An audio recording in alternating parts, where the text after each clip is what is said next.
They mocked her for being human, for not having fangs, scales, or claws.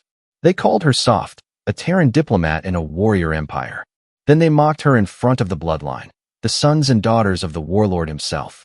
And one arrogant heir stepped forward to make her an example. She broke his arm in 3 places and shattered his legacy in one move.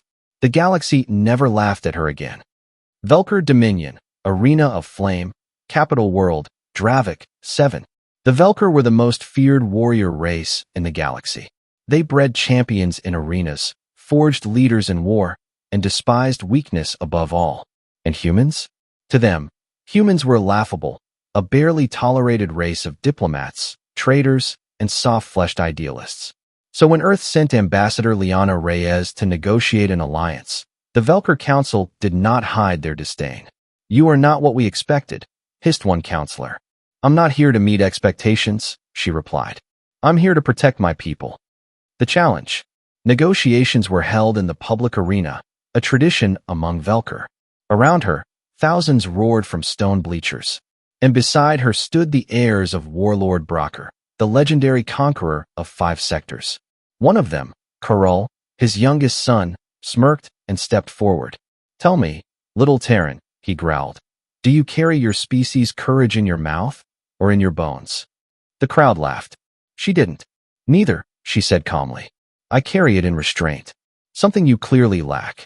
Karol's smile vanished. The elder counselor spoke, amused. "The Bloodline challenges. Do you accept, human?" Liana nodded once. The crowd erupted. The arena duel. He was twice her size, muscles like braided steel, fangs bared. She stood calm, hands loose, in a plain jumpsuit. "No weapons," Karol sneered. "You'll need none. I'll make it quick." She said nothing. Then he charged. Fast. Brutal. He went for the throat, a killing blow. She didn't dodge. She moved. One pivot. One strike. His arm cracked like dry wood, bone jutting through his skin. Before he could scream, she swept his leg and drove him face first into the arena floor. Silence. 20,000 warriors, holding their breath. Liana knelt beside him. "Your mistake," she said softly, "was thinking quiet means weak." Aftermath. Karol was carried off on a hover stretcher.